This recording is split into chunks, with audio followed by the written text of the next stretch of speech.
Hello friends, Riddhi speaks का fourth episode लेके मैं आपके सामने आ गया हूँ। हम लोग लास्ट डे जो डिस्कस किए थे कि कुछ सारे क्वेश्चंस मेरे पास आया था तो उसका मैं आंसर या डिस्कशन किए थे। तो आज का वही और सारे या और कुछ क्वेश्चंस मेरे पास आया है। जैसे उनमें से और एक है कि स्पेशली डेथ ओवर्स में T20 मैच में प्रेशर हैंडल कैसे किया जा सकता है। तो मेरा ओपिनियन में, मैं जैसे कुछ कुछ मैच में मैंने डेथ ओवर में बैटिंग किया है, आईपीएल में या डोमेस्टिक में बोल सकते हो या क्लब मैचेस में, और उसमें से जो जो सीखा है या आईपीएल में जो अच्छा हिटर्स है उनका जो बेसिक प्रिपरेशन बोल सकते हो या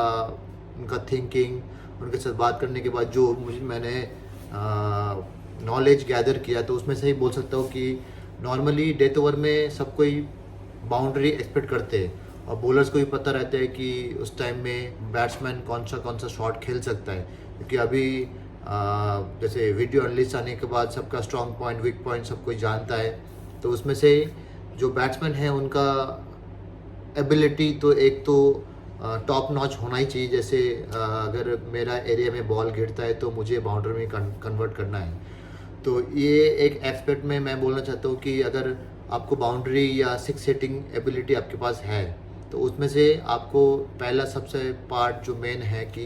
आप अगर छक्का या चौका मारने के लिए उस टाइम नॉर्मली क्या होता है कि अगर बाउंड्री, चौका या छक्का के लिए बैट्समैन जब मारने के लिए जाते हैं, स्पेशली स्लॉग ओवर में, मिड लेवल और स्टार्ट में वो डिफरेंट होता है, मगर एंड में वो ऐसे होता है कि बॉडी शेप ख़राब होता है और उसके ज़्यादा ज़ोर मारने के चक्कर में बॉडी शेप ख़राब होता है, हेड गिर जाता है, बॉटम हैंड जल्दी टाइट हो जाता है, बैट घूम जाता है। तो ये सारे चीज़ नॉर्मली होता है। तो जो जो अच्छे हिटर्स है उनके साथ बात करने के बाद मैं वही नॉलेज गैदर किया कि बेस स्ट्रॉन्ग और watch the ball till and, impact, timing अच्छा होना चाहिए, शेप रखना चाहिए। जैसे शोल्डर बोलते हैं कि शोल्डर आपको होल्ड करना चाहिए। आप कौन सा शॉट खेलने वाले हो, कौन सा एरिया में खेलने वाले हो, उसमें क्लियर थॉट्स चाहिए और बॉटम हैंड का यूज़ सही टाइम पे होना चाहिए। कुछ बार ऐसा होता है कि ज़रूरत से पहले बॉटम हैंड आ जाता है तो उसमें बॉल ज़्यादा स्कैर हो जाता है। तो जो जो अच्छा हिटर है सिर्फ कॉन्टैक्ट पॉइंट के टाइम में वो पंच देते हैं या बॉटम हैंड को फार्म करते हैं ताकि एग्जैक्ट वो पंच मिले। और साथ में जो बॉडी पोजीशन, हेड स्टिल और फुटवर्क ज़्यादा नहीं, बॉडी काम। तो अपना एरियाज़ को जानना है, कौन सा एरिया में इस बॉलर क्या डालने वाला है। तो वो सारे चीज़ जो T20 डेथ ओवर में चाहिए, वो अगर आप प्रैक्टिस करते रहोगे वैसे तो आपका भी इम्प्रूव हो सकता है। और एक क्वेश्चन आया है कि फिटनेस बैटिंग परफॉर्मेंस इम्प्रूव करने के लिए कैसे हेल्प करता है। तो मैं जितना देखा हूँ और मैं खुद जैसे फील किया हूँ कि मेरे पर्सनल ओपिनियन में विराट कोहली जैसे अपना फिटनेस करता है। और मेरा पर्सनली मैं छोड़ देता हूँ, पहले विराट कोहली के बोलता हूँ कि जितना मैं देखा हूँ कि नॉर्मली वो जैसे ट्रेनिंग करता है, रनिंग करता है या जिम करता है या स्ट्रेंथ ट्रेनिंग करता है, तो उसमें से उसका प्रिपरेशन ऐसा वो खुद को करके रखता है कि जब मैच वाला सिचुएशन आता है कि बॉल 1 और एंड ऑफ द डेज जो बॉल रहता है तो उसका अप्रोच हमेशा बैटिंग करे या फील्डिंग करे हमेशा सेम इंटेंसिटी रहता है। तो वो एक तो आपका फिटनेस अगर टॉप में नहीं रहेगा तो आपका परफॉर्मेंस भी अप एंड डाउन होते रहता है। और सिर्फ ऐसे नहीं, आपका जो इंटेंसिटी रहता है, बॉडी लैंग्वेज रहता है, वो भी अप एंड डाउन होते रहता है। तो इसमें फिटनेस का बहुत ज़्यादा एक पार्ट रहता है कि आप अगर प्रॉपर वे में, प्रॉपर जैसा आपको फिटनेस चाहिए, या मैं मेरा वे में बोल सकता हूँ कि मैं कीपिंग के लिए डेज़ में या 1 डेज़ में जैसे चाहिए तो मेरा थिंकिंग भी वैसे ही रहता है और वैसे ही मैं प्रिपेयर करता हूँ, स्ट्रेंथ ट्रेनिंग करता हूँ या रनिंग करता हूँ कि मैच में, डेज़ मैच में, 1 डे मैच में, T20 मैच में कौन सा चीज़ में ज़्यादा मुझे सामना कर सकता है कि इम्प्रूवमेंट सॉरी, कौन सा चीज़ में मैं इम्प्रूव कर सकता हूँ या साथ में इस मैच में मैं क्या कर सकता हूँ जो मुझे टीम को हेल्प करने के लिए कीपिंग में या बैटिंग में कुछ भी फॉर्मेट में। तो वो मैं ज़्यादा कोशिश करता हूँ। अगर ट्रेनिंग अच्छा आपका बेस है या आप अच्छा ट्रेनिंग कर चुके हो रनिंग में, या तो आप पहला बॉल से आखिरी बॉल तक वो आपका जैसे रनिंग बिटवीन द विकेट हो गया, जैसे बोल फील्डिंग के टाइम हो गया कि एक्स्ट्रा पुश। तो हमेशा आपको कुछ बार आप सुने भी होंगे कि एक्स्ट्रा यार्ड्स, नॉर्मली बोला जाता है कि जो एक्स्ट्रा यार्ड्स कवर करता है या फील्डिंग में या बैटिंग में, जैसे कोई अगर थक चुका है तो थकने के टाइम में शॉट ख़राब आ सकता है क्योंकि आपका बॉडी उतना इम्यून नहीं है, मैं बोल सकता हूँ कि तैयार नहीं है कि आखिर तक झेले या प्रेशर ले, या आपके पास वो पेशेंस लेने का मेंटल स्टेबिलिटी या वो फिटनेस के लिए वो आता है। वो सारी चीज़ अगर आप फिटनेस करते रहते हो प्रॉपर वे में, या आपको मैच कौन सा मैच में कैसा फिटनेस चाहिए उसके ऊपर आप वर्कआउट करते हो, तो वो परफॉर्मेंस आपको बैटिंग में इम्प्रूव दिखता है। जैसे रनिंग बिटवीन द कोई अगर मान लो कि 1 को 2 कर सकते हैं, तो वो सारे छोटे छोटे चीज़ पॉसिबल है। तो आप अगर फिटनेस करोगे, वो जो एक्स्ट्रा यार्ड्स आप पुश करोगे या फील्डिंग में या डाइविंग में या बॉल चेजिंग में फील्डिंग के टाइम, या कोई अगर बॉलर होगा तो मान लो कि अगर 10 ओवर अच्छे तरह से डाल पा रहा है मगर 15 ओवर में वो थक जा रहे हैं, तो वो सारे चीज़ आपको फिटनेस ही आपको हेल्प करता है, साथ में रिकवरी मेजर पार्ट है। और एक क्वेश्चन है कि बैटिंग में इम्प्रूव के लिए क्या क्या चीज़ है। तो जैसे बचपन से मैंने मेरा कोच से या दोस्तों से देख के, टीवी में देख के, या जो सारे चीज़ फेस करके सारे कोचेस के आईपीएल,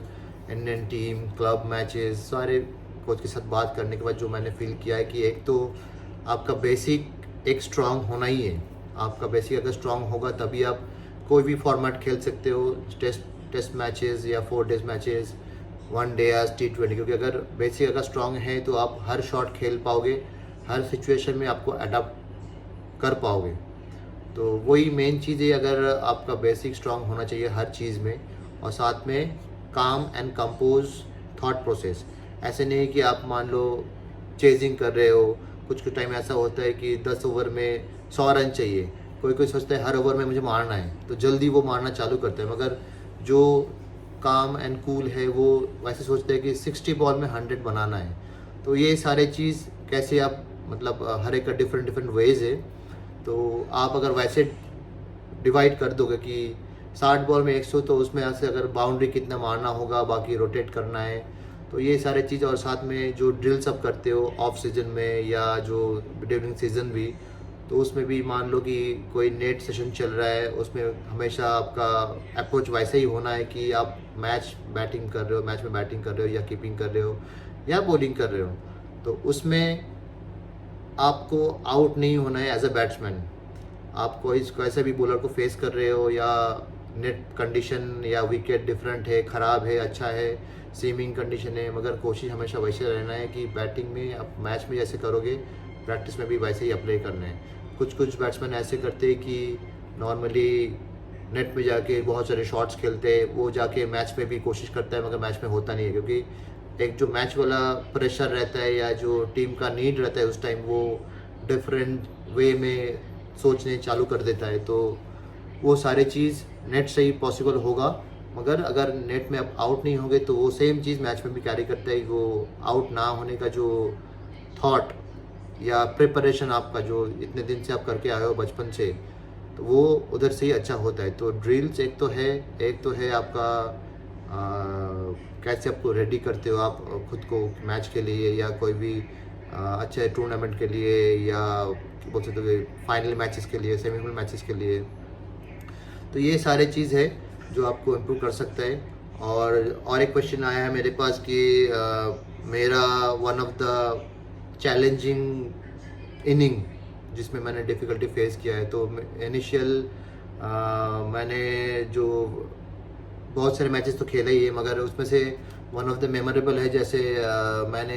ईडन गार्डन्स में अगेंस्ट न्यूजीलैंड के साथ टेस्ट खेला था, जहाँ पे दोनों इनिंग में मैंने 50 बनाया था। तो विकेट स्विमिंग कंडीशन था, मगर उधर न्यूजीलैंड का स्ट्रेंथ भी स्विमिंग कंडीशन है, वो लोग ज़्यादातर उधर ही खेलते हैं। तो उसमें मेरा रोल बैटिंग थोड़ा सा मेरा बाद में ही आया था, नंबर 6, 7, 8 ऐसे कुछ। तो कंडीशन स्विमिंग था, विकेट जल्दी गिर गया था, तो मेरे जो रोल था पार्टनरशिप देना टीम के साथ, ताकि टीम एक अच्छा स्कोर ख़राब कर पाए और साथ में जाके वो टीम को आगे ले जाना है। तो चैलेंजिंग विकेट में कुछ बॉल ऐसा भी हो रहा था कि बॉल नीचे भी रह रहा था, सेम कर रहा था। 2-4 बॉल मैंने बॉडी में भी लिया है, और साथ में जो मेरा जो पार्टनरशिप हुआ था लोअर ऑर्डर के साथ, वो भी बहुत मेमोरेबल था, क्योंकि हर एक बैट्समैन के साथ मैं बात कर रहा था, उसको कैसे मेरा वे में समझा रहा था, और साथ में उसका जो लूज बॉल, क्योंकि कुछ टाइम ऐसा होता है कि बैट्समैन अगर सेट है तो बैट्समैन को छोड़ देते एक सिंगल देके और बाकियों के अटैक करते, तो उस टाइम कैसे अप्रोच होना है वो मैं शेयर कर रहा था बॉलर्स के साथ या जो लोअर ऑर्डर बैट्समैन थे उनके साथ। और जो लूज बॉल मुझे मिल रहा था मैं उसमें बाउंड्री कन्वर्ट करने की कोशिश कर रहा था, मगर वो शेप होल्ड करके या टाइमिंग के ऊपर बेस करके या गैप में प्लेस करके, वो अगर फील्डर सामने है, स्पिनर बॉल डाल रहे हैं, अगर एक आध कैलकुलेटिव रिस्क लेके या स्टेप आउट करके या ऑप्टम के बाहर है तो स्वीप मार के, तो वो सारी चीज़ मैंने किया है। तो